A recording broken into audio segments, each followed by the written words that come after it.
What's up, guys? Welcome back to Prey Pursuit. Thank you for tuning in today. We have a very special guest. I don't know if you guys have heard of the wildly relatable podcast Okayest Hunter or anything about their company, but we're gonna have a co-founder on, Eric Clark, who has put a lot of work and effort into this podcast and growing it into what it is today. I met Eric at the Open Season Expo in the Wisconsin Dells, and just knowing about their company a little bit and chatting with him more, I knew he would be a great fit for episode. And if you have any interest in learning about how the Okayest Hunter got started, what motivated them, and keeps them motivated to keep growing, um, and why overall their podcast has just struck a chord with so many average day-to-day hunters like you and me. This is definitely an episode you want to tune into. It's from hunting strategy to storytelling and a couple laughs in between. I think you guys will really enjoy this episode.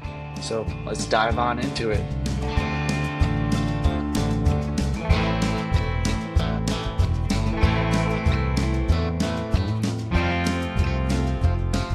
Yeah, sounds good. Sweet. So for people who may not know who you are somehow or what you do, if you just want to kind of talk about what got you into hunting, where you're from, all the basics, and kind of where it led you today. Yeah, from southeastern Wisconsin, and I don't know. I kind of just seemed like I naturally was drawn to hunting before anyone even got me into it. It's something I feel like I wanted, needed, had to be doing. So even before I was hunting, I was like pretending to hunt and all that stuff. Eventually, I did end up hunting with my dad up in the Nicolay Shawinigan Forest in Wisconsin, northern Wisconsin. I think I was like 15 or 16, 16 or 17, because I didn't get my hunter safety's license until after I had my driver's license. Because I had to drive to go to the course and all that stuff. Um, Fell in love with like the deep Northwoods, the cold, harsh winter, the beauty, the silence, the vastness. Didn't have much luck for any deer. I don't think I even shot my first deer till I was in my early 20s, 23, 24 maybe. And I didn't shoot my first deer with a bow until my daughter was born, which was 2017. So it would have been like 30, 31, somewhere in there. So like 10 years ago, I got my first deer with a bow from the ground on public, and it was super exciting. So yeah, that's kind of like where I'm from, how I got into hunting. It's not like I don't have like a, you know, I don't have any crazy stories about it or anything. Yeah, pretty casual. So you started with a rifle, I assume. You Yeah, said, actually, as a hand-me-down shotgun, my dad gave me a I don't know the brand name is like a no name shotgun. It's super tall, like really long barrel, like taller than I was as a kid. yeah, It's a 12 gauge pump action. So I shot my first deer with the slug. I didn't buy my first rifle till mid 20s from Gander Mountain. Now it's like Camping World. It's called. Bought it used to Remington 700 30-06. I still have that gun. Yeah, it's a good. can't It's go a wrong good with that. deer. I've got to kill a lot of deer with that gun. It's awesome. Yeah, and bow hunting's hard. I didn't start to like really get into that till probably right when my kids were born. I started getting into it more seriously, and which is like, man, if I would have been more serious when I was younger, I'd be a lot further ahead in my deer hunting journey. Yeah, I think a lot of hunters think that way too, because it's not often that you like kind of start from day one unless your family is like super into it or anything like that. But yeah, super common experience, I feel like, just chatting with other hunters. Yeah. So how did that lead you into what you do now with Okayest Hunter? Um, that deer that I shot when my daughter was born was pretty small as a doe fawn. So it's my first one, and I was, basically at that point an adult onset hunter by the definition. And there's just a little bit of like shaming that went into that, and I'll say like not everyone's like super nasty, but it's like my dog's bigger than that thing. Why would you shoot that? What the hell were you thinking? So fair questions looking at a grown man with a family in a house, like why did you shoot that little doe fawn? I don't think anyone realized that was my first year with a bow. So I it just kind of like was like this is the brotherhood. These are the people that are like I thought would be more excited than people that don't hunt, and yet the people that do hunt are the ones dogging me about this. And it's different if it's your buddies giving you shit. That's different. Like they have that permission. They know me. They have the context. Like they know my kids' names. People that don't know me and want to give me shit, I'm like, what? What? This is kind of odd. And then from that point, I noticed that was happening more and more because now I was kind of aware of it or tuned into it, and I noticed like people were shaming on kids for youth hunt day. Like that kid shot my deer. How dare he? That should. Why would you shoot that, you stupid kid? It's like whoa, whoa. Like what's going on here?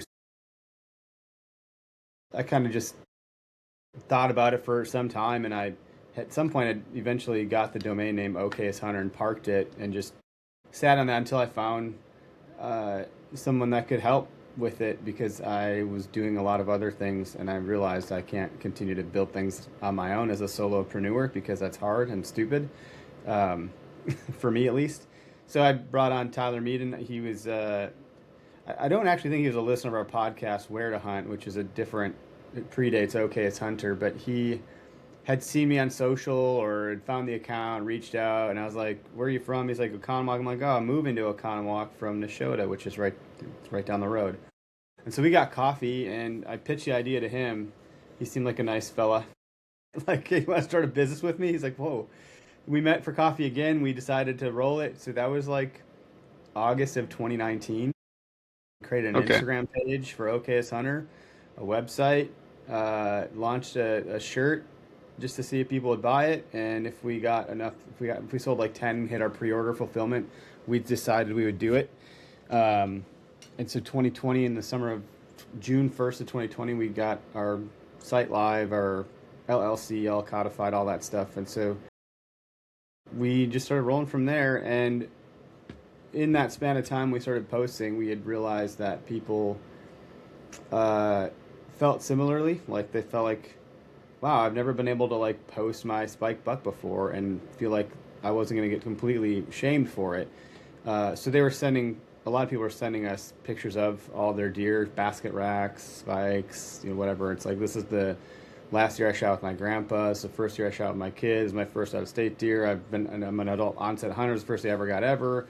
And they've never shared these deer publicly anywhere else, but they were sending us pictures and stories attached to them in our DMs.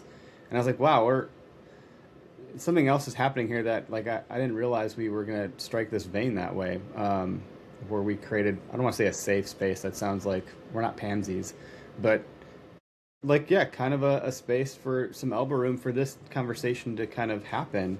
Where you didn't have to be a perfect hunter, where you didn't have to shoot the biggest buck, where we wanted to focus on our failures in a funny way, because that's how deer camp humor works.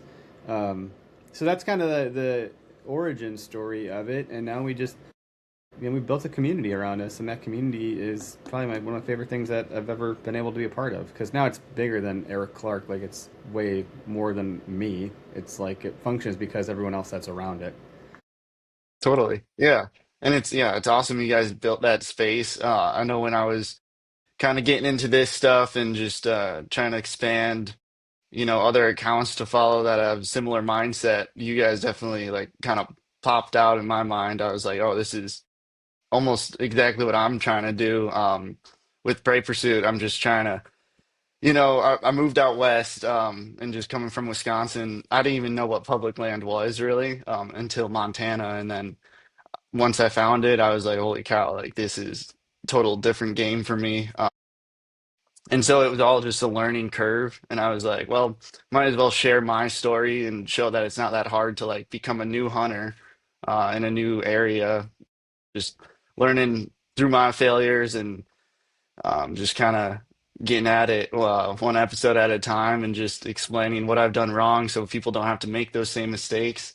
And then also, like you were saying, just like being successful, but in the, Facebook's point of view, it's not successful in their eyes or whoever else is commenting on those posts. It just really kind of hit home for me. So I was like, these guys are awesome. I definitely got to follow along for the ride. Um, but yeah, that's great. Um, when you first when you shot your first deer, you were saying you're getting a lot of backlash. Was that like through social media or just Yeah, what social was that media. through? I Yeah. posted on Facebook, and it was like I was excited, I was proud, I was happy, and it was just kind of deflating. It wasn't like a huge gut blow or punch. It was not like I was, just disheveled about like, oh no. But I was like, it was just kind of like, oh, what the hell, That's kind of like, come on. And that was enough. That was enough for me to dig into this stuff. Like, there must I don't know if it's the entrepreneur spirited mindset that I have. That's like, if there's a problem, like that's how businesses are born. You solve a problem. So what problem are we solving? I think in the hunting community, ego has been running rampant for a long time, rightfully so. Like, ego can get inflated when you kill a really big deer.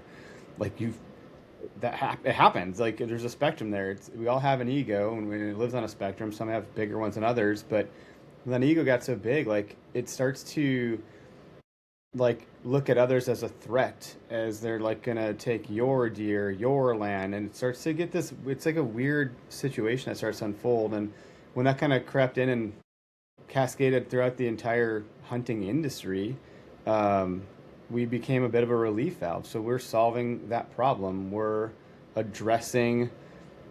People are like, are you guys woke? Because you're like, oh, deer shaming. I'm like, no, but also like we shouldn't be the neck biting the head off. Like, there's bigger fish to fry. There's other problems that we need to fight outside of our four walls.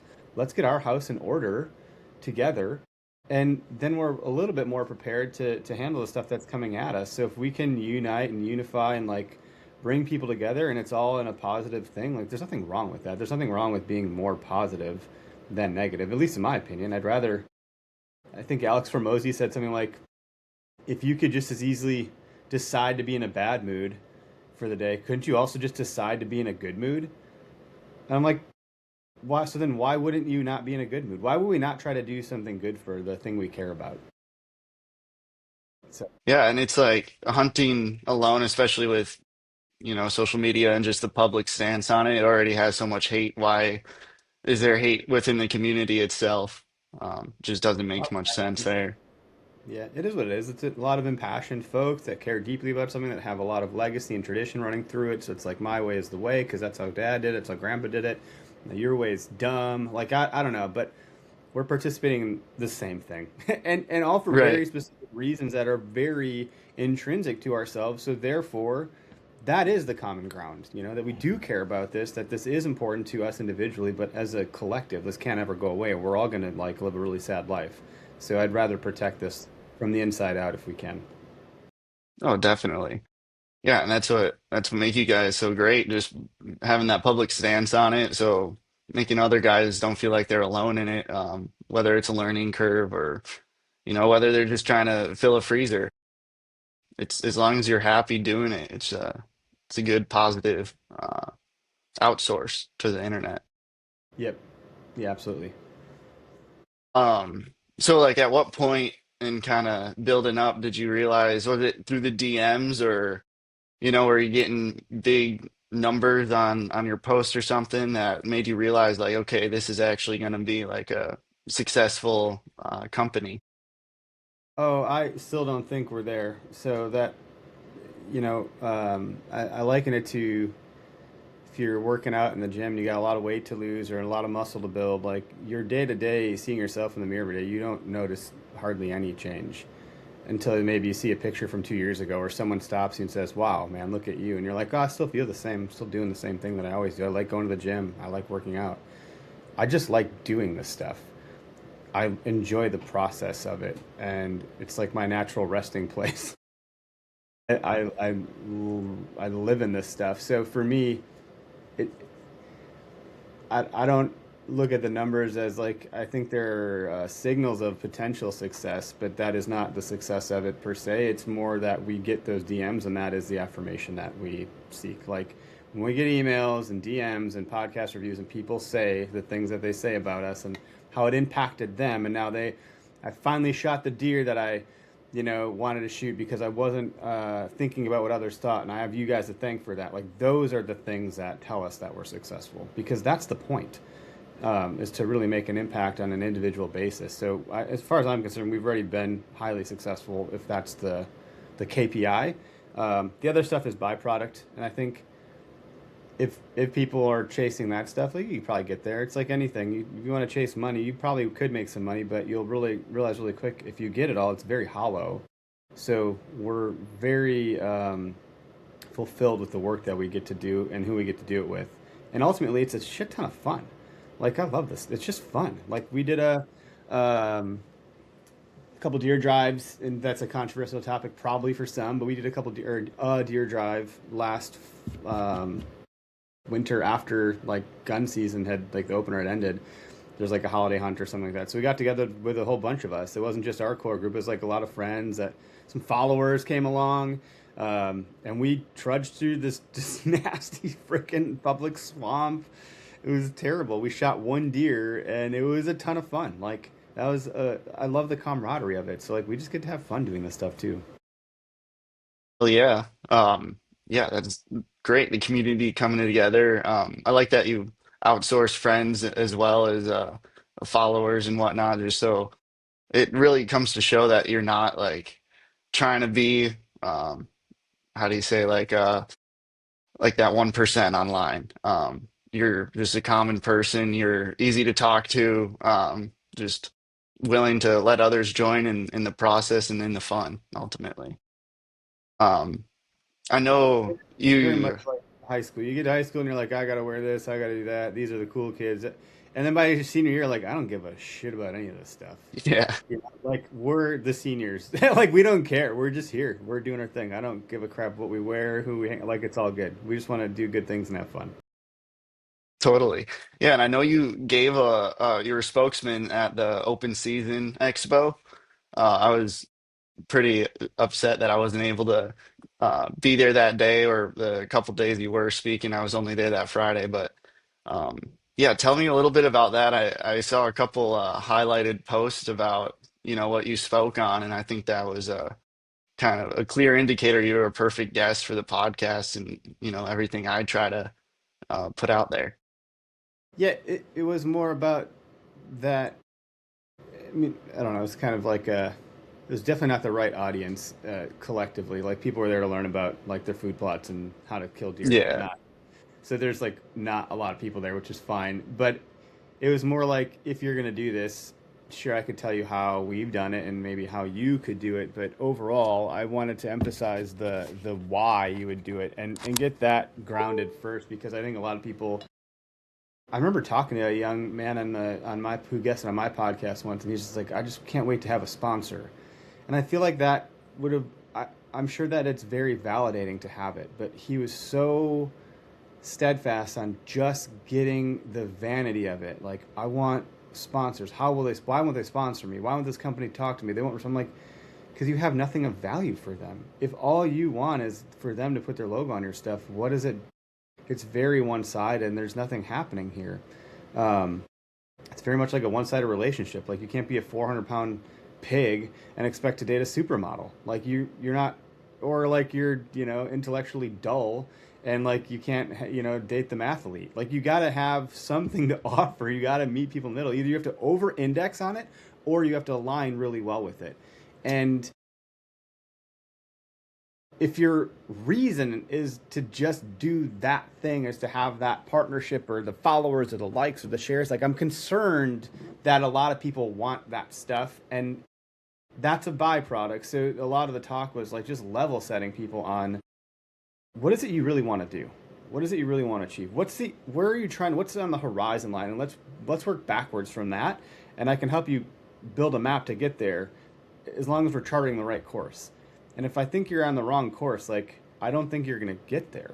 I hope I'm making sense, but there were some tactical things and so forth, but it was a little bit of really me having concern that people were doing things for the wrong reason. Because the last thing we need in our space is, like, this is the only point I'll agree with Matt Ranella on to some degree, maybe not the only one, but one of the only ones, which is we don't need people making us look bad. And if you're doing it for the wrong reasons, you're going to make us look bad because you're not rooted in the thing we care about so deeply. So I'm not against influencers, not one bit. I work with a ton of them professionally. And it's the ones that are doing it for the vanity that I fear could do harm. I also believe that they could get to the right place.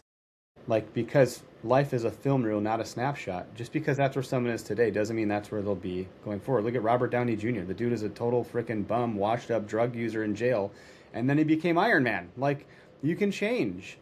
You know, Definitely. that moment in time wasn't his time to do anything great. He had to get through that to get to where he needed to go.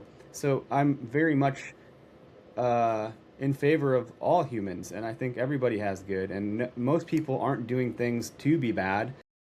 Human nature tells us we're all the hero of our own story. So by and large, no one thinks they're doing anything bad. They all think they're doing something for the right reason. So I just, it's important that if maybe you haven't heard this before or learned this or thought about it, that I can help with that stuff in some way, shape, or form. So that was the talk. It wasn't as philosophical as I'm making it sound, but under the underlying tone was very much that. Yeah, totally. I think, yeah, I really wish I was able to make it to that. I definitely agree. Even I find myself falling guilty to, getting a praise online and, kind of running with it. But then I always have to kind of reset and see what my goals were when I first started the podcast. For myself, I wasn't very outgoing. I wasn't, talking to many people in the community, and I just wanted to make more connections. And even just like with the podcast itself, my public speaking skills aren't, up to par. And I'm like, this will help me in all those ways, making connections and with the public speaking and all that. But yeah, I do get caught up in, the numbers or the things that shouldn't be my motivation when it comes to all of this. And I would talk to Johnny Ballman, a big duck hunter. He runs a company, Tagged and Bagged. I talked to him recently on the pod, and he was saying he has like 4 or 5 core values for his company. And I found that like just a great way to kind of make sure you're going the right direction and not like doing it for the followers or for the numbers or for the praise.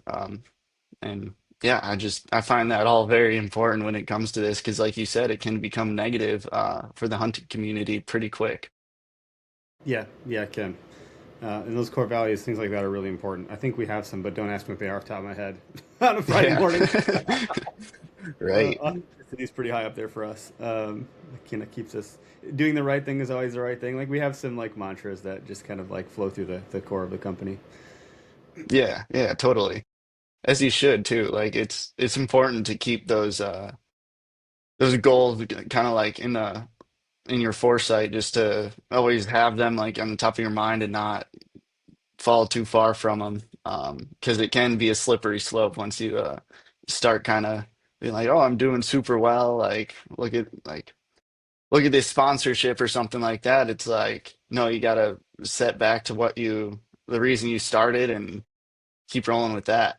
um Yeah, if you haven't read the book Ego is the Enemy, I strongly encourage anybody I come across to read it no matter what they're doing in life. And it's exactly that. Like once you think you're doing good is exactly when you're going to get complacent and slip up or life will pull the rug out.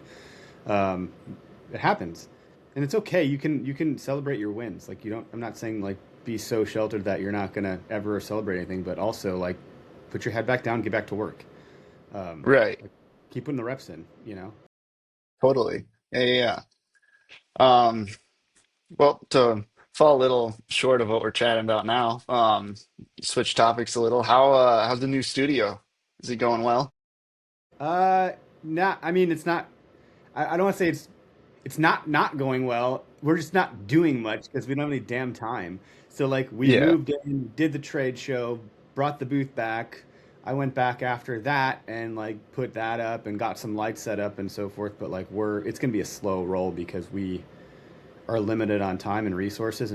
And by resources, I mostly mean like A, money, B, carpentry skills, or like the ability to be handy. So we got some folks that are going to jump in and help us here, and I think we'll be able to move along.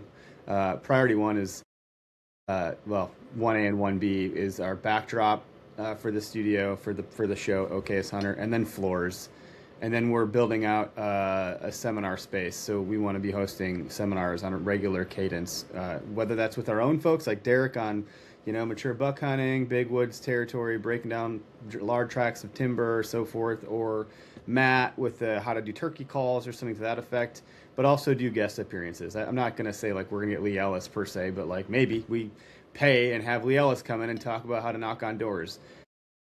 Or we have some of the NGOs come in and like, the DNR can come in and talk about like, hey, this is what it looks like in the day of life of a warden or whatever. So we've had a ton of interest in people reaching out to work with us on that, but we have some work to do to get that space ready. We're going to build a bar, get the floors in, spruce the place up a little bit so it's a really good clean slate for us to build what we want to build. It's a very nice spot for us, but it does need some work. So we'll get there, and I have to remind myself like this stuff does not happen overnight. Even the room I'm sitting where the podcast used to be, it took months to build this room. It's just a room in my basement. And it took a long time for the wall behind me to end up looking like it did in the podcast if you go back enough episodes to see what that looked like. Where things can be iterative, it takes time. I want to snap my fingers and have it done tomorrow. It's not going to happen. So I got to be patient. To answer your question, how's it going? It's fine. It's good. We got work to do, and it's limited as to when we can get to do that work. Yeah. Is the seminars like a new idea? Yeah, we had that idea at the old spot until we got kicked out. Uh, and kicked out, I say the owner just wanted to move in, so like it wasn't anything bad. And this space just presents itself so well to that when everyone started seeing it, everyone had the same thought. And by everyone, I mean like us and people online that are like, look at that space. Could we come and talk there? And we're like, oh, wow. Yeah, this makes sense for us. Because the other thing we're trying to do is far more in-person grassroots stuff. Like digital's great and we flex there hard all the time, but the real magic happens in person. So anytime we can translate the digital to physical is like a big win. We do our Foam Fest event every year. That's grown a ton. And it's just so fun and laid back that we want to bring that vibe to other things too. So we want to continue to educate and teach and like be open-minded and stay curious and humble and like bring more people around that way. So I think it'll be good. I think. Yeah, that's a great idea. Again, need time. So I don't know when we're Yeah. going to figure it out, but we always figure stuff out. Every time we decide we're going to do something, we somehow make it, eventually it happens. It's really crazy. Yeah. Well, that's all part of it, you know. It's like the growth and it takes time, but down the line, if you have a goal and you have a plan, it's gonna happen. Especially when you guys are working so hard at it. But yeah, that sounds like a great idea. I'm looking forward to that now, being able to learn more and come to some seminars. Yeah. I Um, mean, glad to have you, obviously. Be great. when you're working with all of this, I know you got a family at home and whatnot. How do you manage like life between the hunting stuff and business with the family and kids? It's a challenge, but it's kind of like part of life at this point. I've been doing it long enough. I went to the studio over the weekend. I brought the kids, and they ran around with their scooters. Eventually, but there's an ice cream shop right over there. There's a playground. So we take a break. We get ice cream. We go to the playground. We come back, and I keep building. They just are I'm trying to bring them along as much as I can. And when they're not along, my wife is probably I don't want to say suffering, but to a degree, she's holding it together and holding it down. So I have an amazing wife who's a saint of a woman who's also really busy. So it's become more challenging as she's gotten busier with her pursuits. But like, we all are kind of like thinking that at some point this is going to all make a lot more sense. We'll see. Yeah, long run. Um, Trying to bring the kids with me, trying to keep the family included. Those are some of the just general things. Like if otherwise, I don't want to end up in some like uber successful business thing and my family has divorced me. Like I'm not trying to be that guy. Same thing with hunting. right. So it is a cake and eat it too scenario. It's definitely the harder route to take. Definitely. Yeah, yeah. Are your kids old enough to hunt yet? They're getting there. Uh, Yeah. old enough They show versus interest? old enough versus mature enough. Like I don't know. They're 8, 6, and 4, so sure. But also like I don't know. They're squirrely. They're a squirrely bunch. Yeah. So I Do bring you them to like Woodlot, do things with them, okay. but they haven't actually like gone hunting per se. I brought them on a youth hunt more for the fun of it, just knowing full well we weren't going to see anything. Turkey's fun. Like I think that's going to be the pathway in. the youth season's coming up this weekend, and I am just so unprepared to handle anything with them that I maybe I can pull something out of my butt, but I doubt it. Like I don't even know where I can go to kill a bird right now. I have no concept of where anything is at this moment.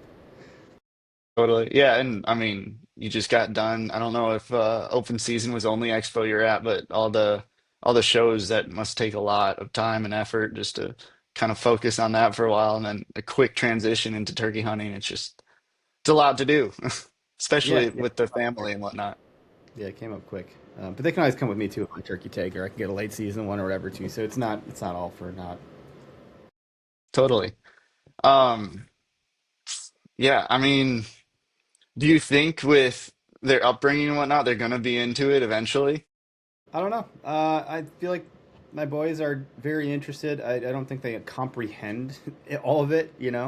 I think they're like, "Oh, guns! This is killing." Like I'm like, "Okay, we got to work on you guys." They're just so Yeah. young.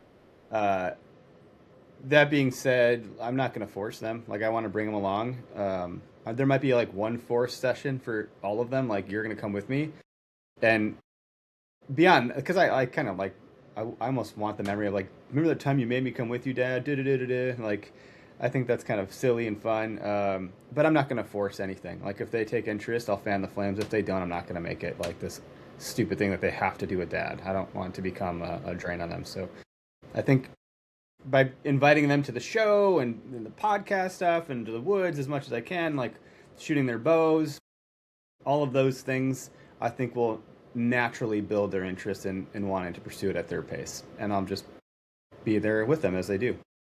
Yeah, and it's great to respect their kind of pace with it, as you were saying, not to force anything because that's how they kind of fall away from it. I know plenty of people that have, been forced to go out hunting, whether that's with like a boyfriend or their dad when they were younger, and they just had a bad experience, and then they kind of run away from it at that point. So definitely respect that.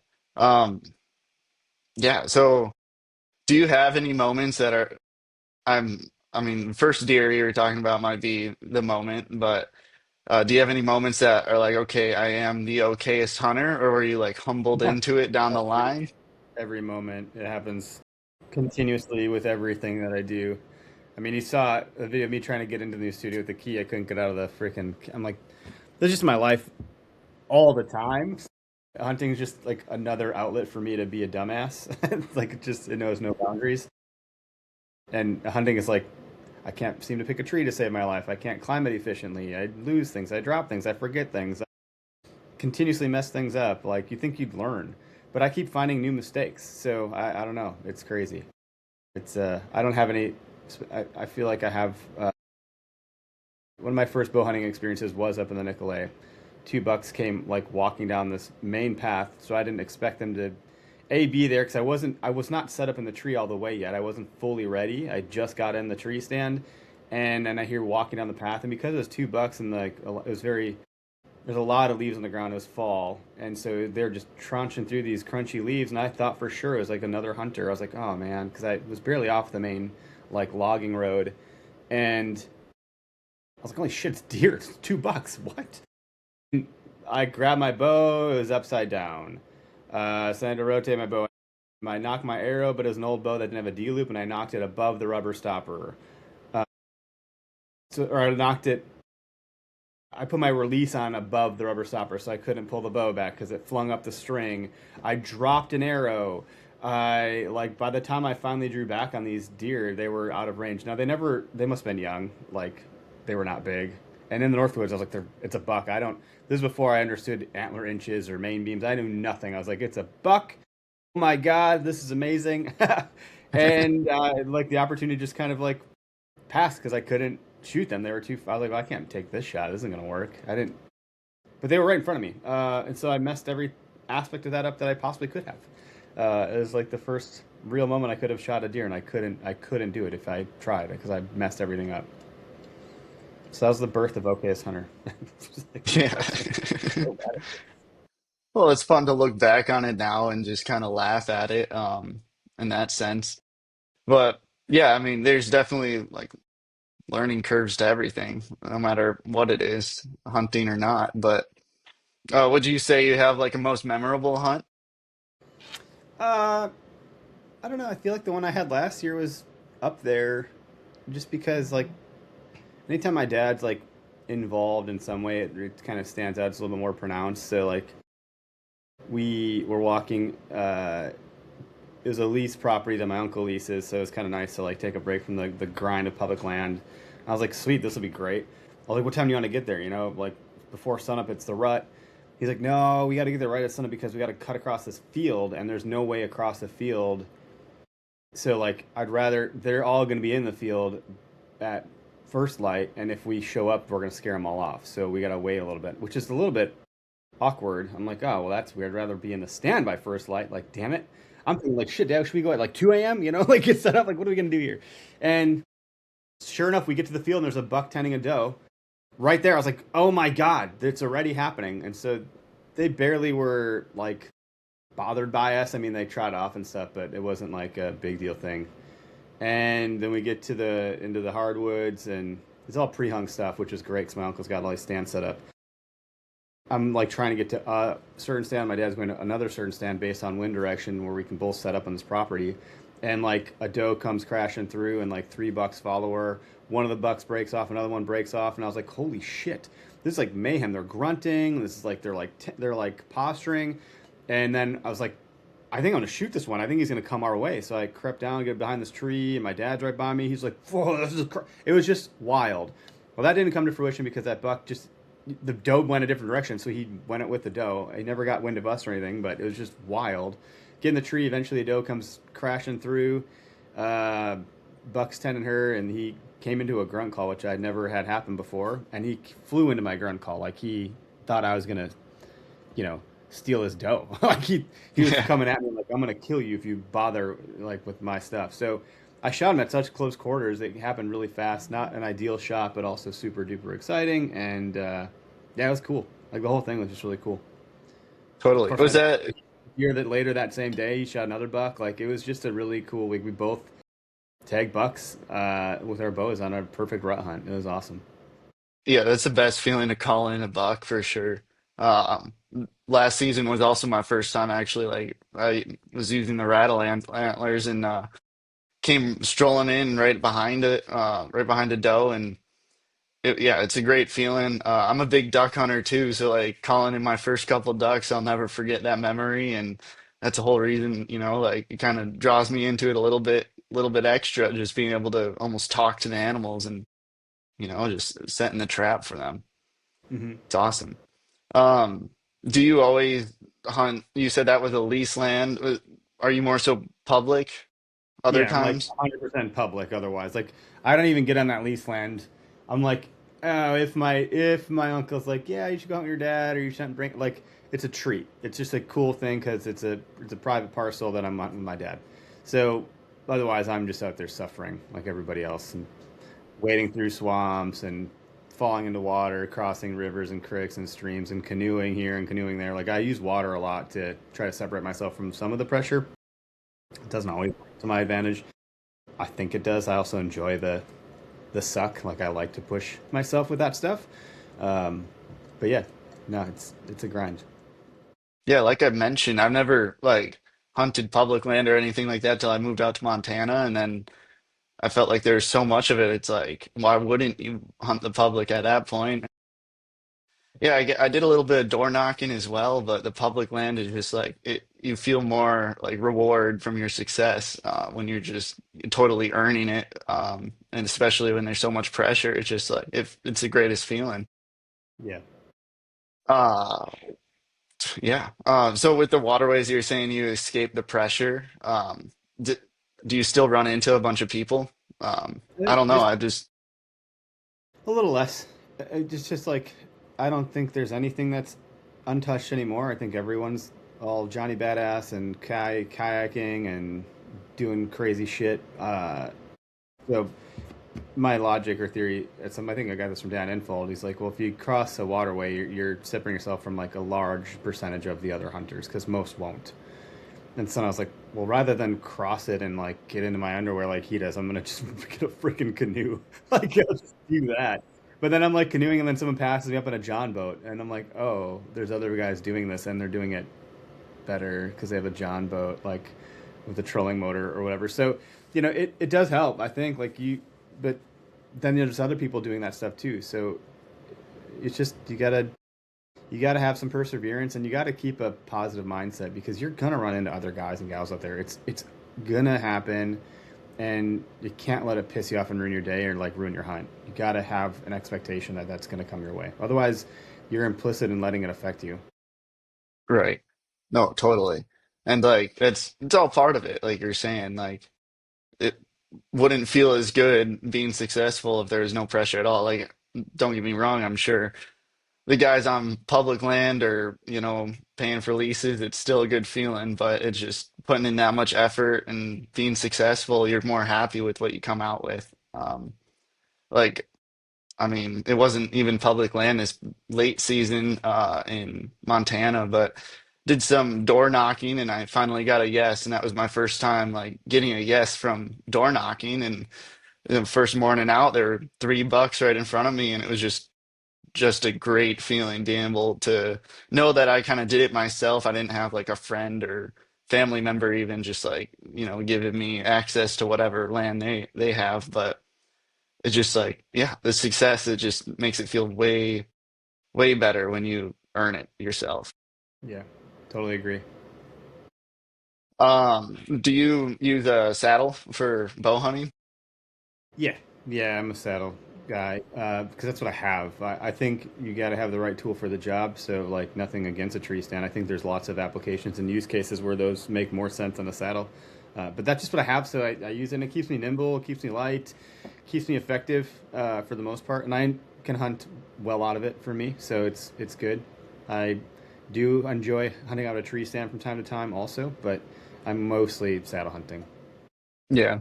And that totally makes sense for public land too, just easier to set up, take down, and not worry about hauling in a big stand or anything like that. I recently seen at the expo too, they I don't know how long they've been around, but it's like a big backpack for like a normal tree stand, but they just look so clunky and large. I'm like, that would be a hassle trying to get back into the woods. Yeah, just on public land, you're trying to minimize that footprint that you're carrying and the weight, and like keep it simple and have a system. It's tricky. There's a lot of great solutions out there. We live in a really good time to be a mobile hunter. There's so many good products and companies out there doing great things. So pick whatever's good for you and fits your style and the terrain you're hunting, and practice with it as much as you can too. Hunting out the saddle has some Definitely. other challenges. Like you got to work with, you got to contend with the bridge, and you probably moving around a little more in a saddle because you can kind of sway and you can lean, you can use your knees. Like it's a lot more going on. But with a tree stand, like you can be very effective with those too.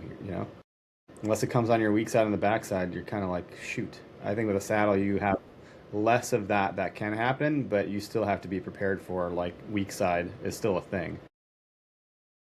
Definitely. Yeah, and I'm pretty excited. I just purchased my first saddle setup, so gonna be able to put that to use out here. Now that I'm not running up and down the mountains as much, be able to put some new gear into action. Normally just went with the regular tree stands. My dad has some property pretty local to here, and we'd always just do the regular tree stand, set them up in the summer, and then just that's where you are for the rest of the fall. So I'm excited to be able to move around and try out some public land and yeah, kind of be all over with that. So yeah. Do you have any recommendations for a first time saddle user? I know practice will be key, but Yeah, I mean, practice where you can. Like, get it set up in your backyard. We do the foam fest event. We usually set our like latitude platforms and saddles up for people to try to shoot out of, so they can get some reps and experience. Like, if you're not willing to, it's a big investment if you've never done it before. So sometimes it's probably worth getting in one and trying it out and seeing. But I think the resale value on these things are always probably pretty great too. You can probably get on marketplace and get rid of it if it wasn't a good fit for you. But I'm partial to the latitude guys. I've been friends with them since 2019. They make good stuff. And they have a really great system. They have the sticks, the pack, the platform, the saddle itself. It all works together. So for me, like I've been very comfortable with that setup for a number of years now. definitely. Yeah, yeah. I was talking with some guys at the expo that they're good salesmen, I'll say that. Definitely didn't expect to be walking out of there purchasing one, but Chatted with him a couple times, did a couple laps, went back. I'm like, all right, maybe you're kind of twisting my arm on this one because I know I want to do it down the line. I was just kind of nervous to bite the bullet, and It can yeah, be I'm really going good with stuff an for the show. So like it's not a bad place to buy one because you walk away with it and usually give it like a really good show discount. exactly, yeah. And I'm like, I'm not gonna make it to the shoot, what's the other expo going on? Huntsworth or something like that. On stock. But yeah, Huntstock, thank you. Yeah. Not going to be able to make it to that this year, so I was like, well, it's kind of now or never. I'm going to be biting the bullet later, paying the full price, so might as well roll with it. I know might make filming a little bit easier because I'm trying to film the hunts this fall, so yeah, I'm looking forward to trying that out for sure, and just the easier access onto public land then definitely will make that a lot easier. Yeah. Yeah, it's cool. It's exciting to try. Anytime you get your hands on something new, it's like you got this whole learning curve you got to get through, and I think there's a lot of just genuine excitement in just learning new gear and trying it out. Like it's always so fun, new experiences. Totally. Do you do much hunting outside the Midwest? No, I've been to Pennsylvania once for a hunt. Otherwise, I haven't, and I don't. And it's just the stage of life or the season of life I'm in. Like it's just not. Yeah, I want to, but also all three of my kids are born in September, so like elk hunting with archery is not really going to make much sense until my kids are much older. Uh, and I already am away from the family I travel for work a little bit. I obviously am hunting. I have trade shows. There's business things, so it's hard for me to like keep going to that jar and trying to take from it. So I have to make my deposits to the family, and that's just something that I have to live with for now, which is what I want to be living with. So it's good. Totally, yeah. And I mean, when you get the opportunity down the line when the kids are older and maybe out of the house a little bit, and you get the opportunity to go somewhere, what would your ideal like first hunt out of the Midwest area be? Oh gosh, I'd love to do like a Wyoming elk hunt just because I want the views and the elk and the bugling. I think New Mexico's got good elk hunting, but I feel like I really want those mountain views out there. It's beautiful. So I've been to Montana, I've been to out that way, and I not for hunting though, for work. And so I'm like, Yeah, man, I really want to be out here for a hunt. So that probably somewhere over there. Alaska's probably pushing it for me. Like maybe that's the first stop is Montana, then an Alaskan hunt. for sure. Yeah, yeah, yeah. Yeah, I'll never forget the couple mornings in Montana hearing the mouth bugle. It's a total different game out there, and it's crazy to think that it's all in the same country. Even it's like I don't know. We're truly blessed with what we got in the States, and even in the Midwest, like it doesn't never fails really to kind of fill that passion of hunting. Yeah, yeah, I agree. So how has Wisconsin shaped you as a hunter overall? I don't know, pretty just Midwestern stuff. I like drinking beer, going to deer camp. Like it's pretty. I don't know, like whitetail art. That's my drug of choice. So, I I know that people like a lot of other types of animals to hunt, and I just whatever it is, that one's got it's captivated my attention for the most part. I don't know how it shaped me. It'd be hard to know. I'd have to ask someone else that question, like what do they think? But I gotta imagine I'm pretty similar to most Wisconsin hunters in that aspect. For sure. Yeah, it's a hunting out west, I was like always kind of missing the Wisconsin stuff just because of the community, the deer camp, just being able to kind of go in for morning, come reset, and then go back out for the afternoon. It's just a good community and just good times overall. Where I'm kind of beating myself up in the mountains out west and not able to go home at night and because I want to be out there by like first light and it's two ridges over. It's like I'm not waking up extra early every morning just to hike back in and hike back out in the night. So definitely kind of miss that camaraderie when it came to the Western stuff. But yeah, The it's a good vets time trains out seem here attractive, but the community, like, I'm there's no like. I guess if I how am I trying to say this here? I probably would never have to drag a deer out on my own. Like I'm almost certain that at any point in time, if I kill a deer, I could call buddies and they'd come help me drag a deer out. Like I don't, unless I really just want to struggle, I don't have to do that. And I think just knowing that I have that ability, or not that I have the ability, but I have the friend group and community around me that I would want to share that. I think that's the fun part. I don't know that out west I would have that. So it would be like, unless I'm whoever I'm with, we're gonna do it together and pack something out. But it's just here you can, the drop of a hat on any given rut day, I could call somebody and like people are showing up because they just want to be a part of it, and that goes beyond just my own personal friends. It's like I'm sure if I put something on Facebook, it'd be like, dude, let's go, you know.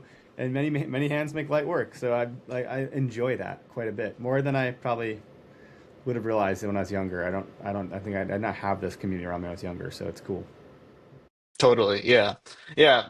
And with the Western stuff, it's like I'd have some buddies that are willing to help, but I don't know, the one time I really needed help, it was like Thanksgiving weekend and got a mule deer down in the middle of a field, like about 2 miles from the truck, which isn't bad. I just wasn't like it was my first time out there even hunting, and I had bare minimum. I just had like a very light pack, didn't have like a frame pack or anything to put it on my back and walk out with it, and I just ended up dragging it through a field and made do with what I had, which pretty bare minimum. I wasn't even prepared like to shoot anything just because it was my first time out. I was just trying to go for like see what it was like. Yeah, Ended up shooting a buck, and I was like, oh shoot, I'm totally unprepared. All my friends are out of town. Yeah, it kind of left me stranded, but yeah, and I mean, I was also like a couple hours away from town, so I was like, either way, I'm gonna have to start and get the process started on my own. So yeah, I mean, it all kind of shapes me as a hunter, but it is nice to know that people here are kind of more local. It's not as far as a drive, not as long as a hike in or anything like that. So definitely a good feeling all around. What would you say is like the best part of a Wisconsin hunt, or like your favorite part of it? hard to know the best part, but just I'm thinking about the hunt I did this last year with my dad during the peak rut. Like we're walking through a cut cornfield. There's geese flying through the air. There's ducks flying through the air. There's the wispy white clouds. There's a crisp cold breeze. The leaves are falling around us as I'm hunting. Like they're, it's I don't know. Like it's cold enough that if you crack a beer, the beer never actually gets warm. If it sits on the tailgate, you know, like it's just a great vibe all around. So if you get an opportunity to do a deer camp, like that's the cat's meow. It's something that I think is hard to describe actually because it's more of a feeling and how you feel being in that environment. So it's extra special when you get to put your hands on some brown deer fur. You know, you walk up to one and thank God, and I think it's a special thing. Hard to, and I'm sure that's probably true for Michigan. Like I don't know if that's anything. There's probably a lot more cheese that happens in our deer camp. Like we'll probably mount on cheese way more. But yeah, it's interesting how our culture here in Wisconsin is so like centric to deer hunting. Like it's a big cultural thing in our state for sure. When you go out west, is there like a tradition you would want to bring out with you from like the I have no Wisconsin idea. hunting? No, I want to leave some traditions here. Like we're not bringing Malort. No, So definitely. It is like I was saying, it's just harder out there, just the distance and like hiking. It's its own vibe, as you were saying. And yeah, some of that just belongs here and will stay here. yeah, I don't know what I don't know. So that's a different one for me. You know, it's different. Yeah, maybe you'll find out down the line if there is anything you want to bring with you. Yes, I Um, will. It'll happen. It'll happen. are you only deer mostly? Is that your like priority when it comes to the fall time, or are you hunting other animals too? No, just deer. Yeah, that's it. Like I don't chase anything else come fall. It's someone might try to drag me to do a duck hunt, but you got to try pretty hard. I'm not really that interested. At least not yet. So Good stuff. Um, when you've been building up your brand, what have been some of the challenges in the business, and alongside with that, what are some of the positives that you maybe didn't realize you thought would be harder, but didn't realize it would work out your way? building brand is it's a really nebulous thing to try to like pinpoint or break down just because what does that even mean? You know, like if someone thinks of a brand, like it's because it makes you feel something. Like you think of Nike, you maybe have some remnants of Michael Jordan. You maybe have some remnants of like a certain shoe growing up or a certain kid that you might think of that you competed against. It definitely versus Adidas versus like Columbia or Patagonia or Sitka. Like you're hearing these brands. I say this, and your mind's already like connecting those dots. Like hate that, love that, enjoy this about them. Wish I had that. Don't have money for, like, you're making all these suppositions up in your mind about what you think about it. So if someone hears Okayest Hunter, like I hope that we strike a chord and a feeling, and maybe pull a heartstring or something, or like hit the funny bone. To do that, I don't know if there's like some sort of recipe to building a brand. I'm sure there is. There's a book called Play Bigger that talks about building markets, which is not actually something you can manifest knowingly. It can kind of happen, and you have to be prepared to build into it. Like Apple didn't set out to go create the market, but it did happen. 5-Hour Energy didn't go create the market, but it did happen. So there's not like a blueprint for it.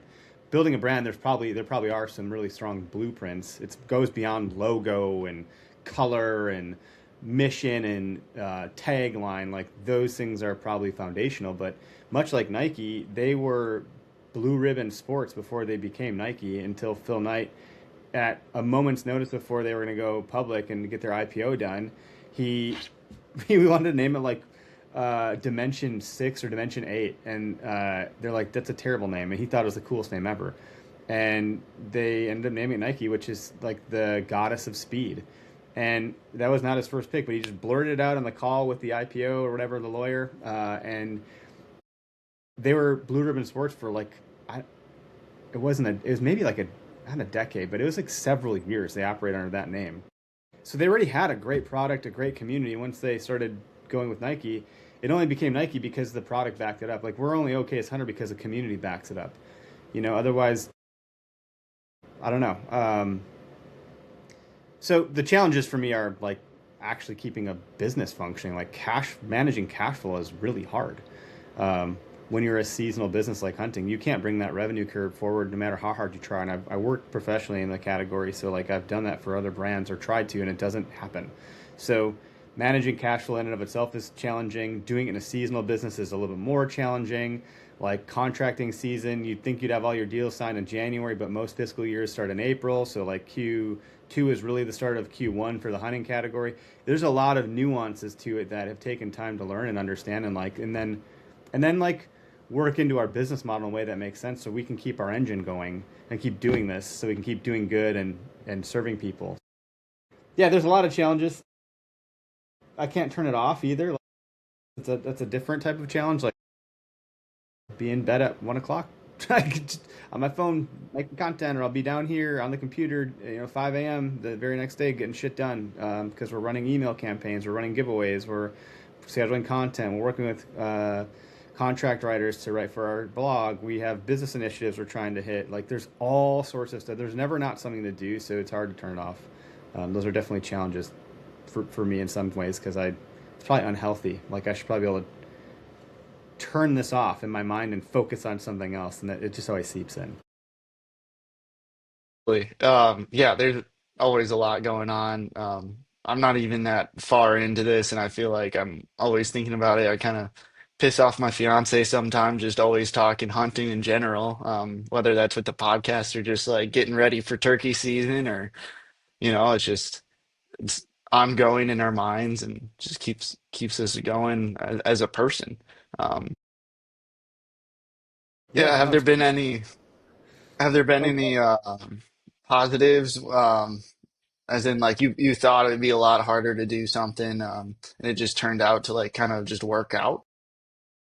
I don't know. I think the whole thing is just kind of working out. So there's Yeah. probably like for instance of that little like blips here and there. And there's a lot of things that didn't work out. Like, there's ideas I've had that like didn't even make it to the light of day, that got killed before they even like got birthed.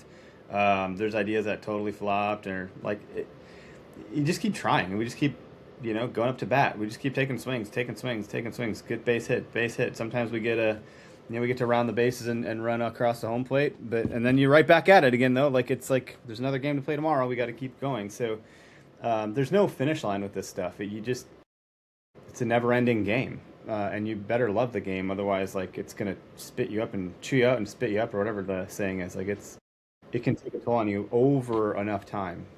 It can. Yeah, do you ever worry about kind of getting burnt out with it? No, I've been through those cycles.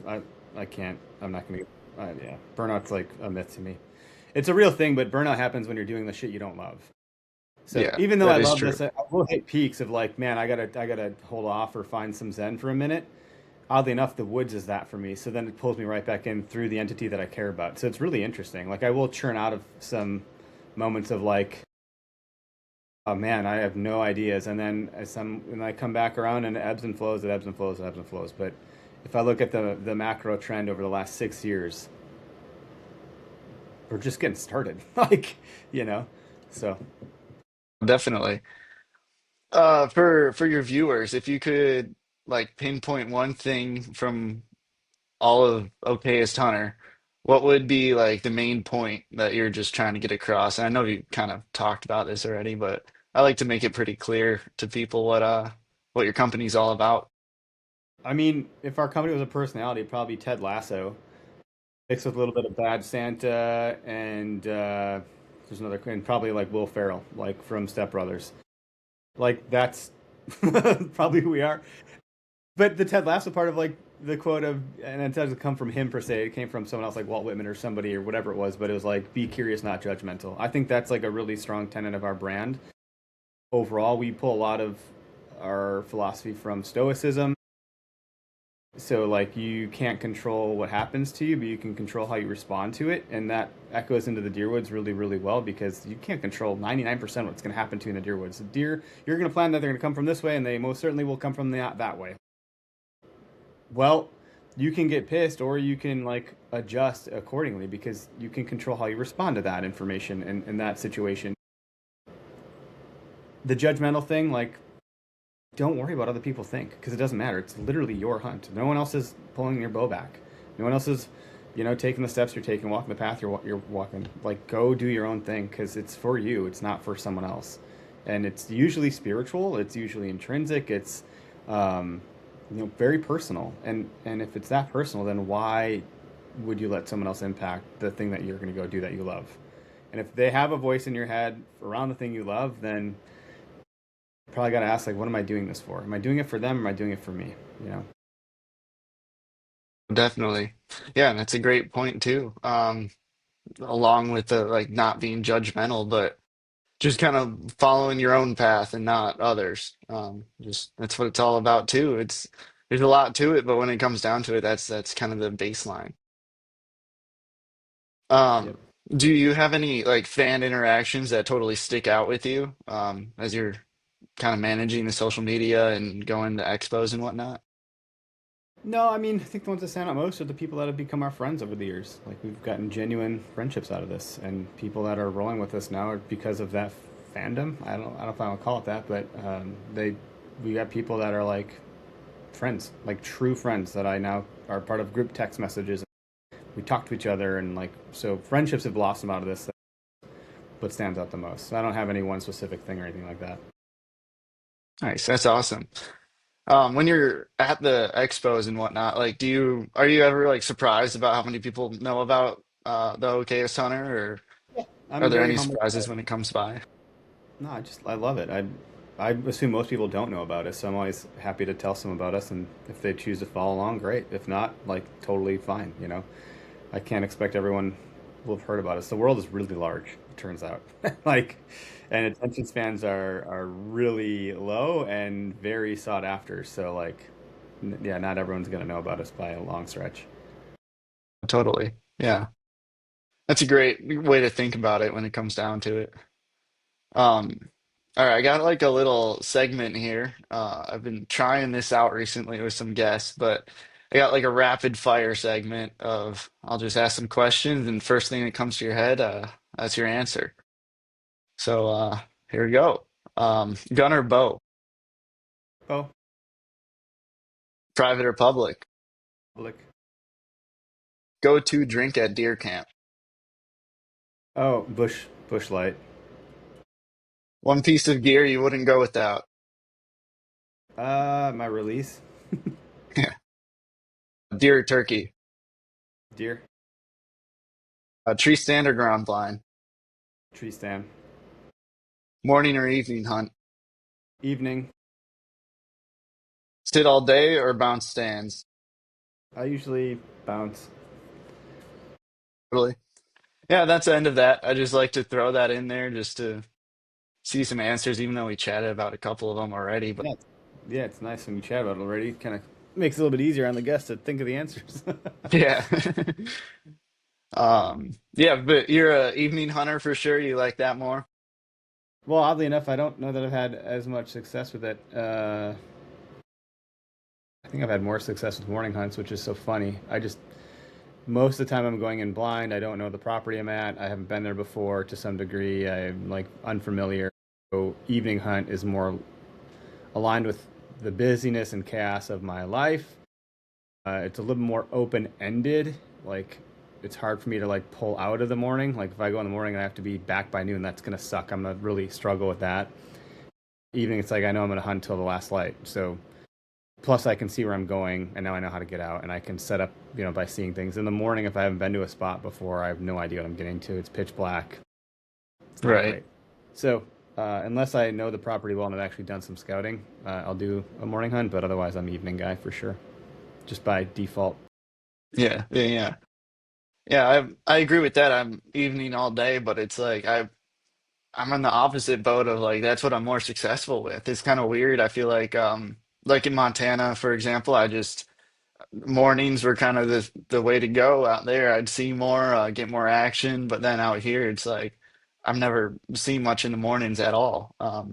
Like one doe maybe if I'm lucky, but yeah, it's just total different. And also like even just in different parts of Wisconsin, it's just when I'm hunting up north, I may have more deer in front of me in the morning than the evening, and it's just totally different when I'm down here in the southeast. Hmm. Um, so yeah, where do you see Okayest Hunter kind of going in the next few years? I don't know, wherever the market takes us, as long as we're still having fun with it, I'm sure we'll evolve, or like we might change how we do certain things. We have a bit of a plan. It's hard to work that plan when you're doing it part time. So we're doing our best. Hopefully we're still around, and like our hopefully we're nestled into our space really nice and can have more fun with people in person. Totally, yeah. I forgot to ask, do you guys film hunts at all? We have a YouTube. We actually did an actual film. We went out to Oregon and hunted blacktail and did a whole film with that. It's called Fork and Chicken, and if you watch it, the title will make sense. And then we did a episodic for a couple of years. We're not going to do it again this year. So last year was the last year that it last 2025's release of season 3 or 4 was from our 24 season. We did not film a 25 season, so we're not releasing one in 26. We're going to put that on hiatus for now because it just economically wasn't making sense for us. But there are 3 or 4 seasons of an episodic of you can follow us along or follow us around in the woods as we do what we do, and it was meant to be like The Office meets deer hunting. It's kind of the vibe that it has. It's I'll fun. have to check that out. That sounds great. Yeah. Otherwise, no. We Derek's got some scouting stuff he puts out ever so frequently on our channel. So big wood stuff, big buck stuff. That's his whole thing. Dropping pins, and then our podcast. So Definitely. Yeah, yeah. Where can people find you online? just okayesthunter.com. It'll take you everywhere you need to go from there. Just that's our hub, and I just tell people if you want to go there, and branch out accordingly and see what strikes a chord with you. Awesome. What would be a piece of advice for any and all hunters? Don't piss into the wind. Don't drink your own pee bottle.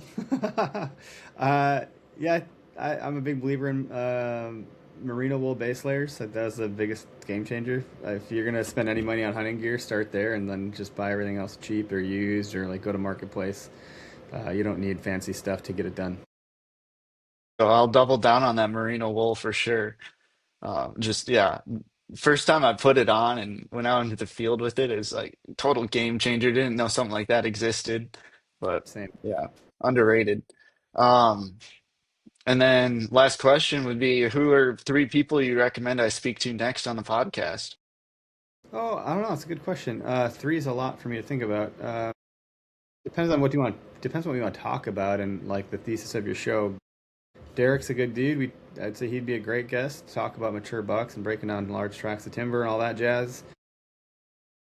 I mean, anyone on our podcast network, we have 12 shows, so if any of those hosts are good. You want to talk about cooking? Chris Wansutler is fantastic. You want to chop it up about Western stuff? I think Levi Carey is great with Western Territory. Um, so there's yeah, I would just pull from my own pool of people. Yeah, Make it easy. totally. Sweet. All right. Well, thanks for coming on today. I appreciate your time and the chance to chat with you a little longer than we did at the expo. Yeah, man. Thank you very much for having me. Good job. Yeah, thanks. Working on it, but slowly starting and just hit 1 year and improved since then and only gonna get better down the line, hopefully. That's how it works. Keep at it. Yeah. Hope you guys enjoyed listening in to that conversation as much as I enjoyed chatting with Eric. Definitely gonna have to go check out any of the talks that they host down the line here and just stay in contact with them because that was a great time and another good contact here in the Midwest. So I hope you guys enjoyed this episode. If you want to see anyone else come on from the Midwest area, I'm definitely looking to kind of expand and continue just growing the contacts, chatting with more guys and getting more, just having more conversations about hunting overall. But hope you guys enjoyed this episode and be sure to check out the Okayest Hunter online at okayesthunter.com, like it was mentioned earlier. And be sure to check out for the latest updates, Pray Pursuit on Instagram, TikTok, or Facebook, whatever's easiest for you. Um, and yeah, enjoy the weekend, guys. Or I guess this is getting posted on a Monday, so enjoy the rest of this week, and I'll see you guys next week.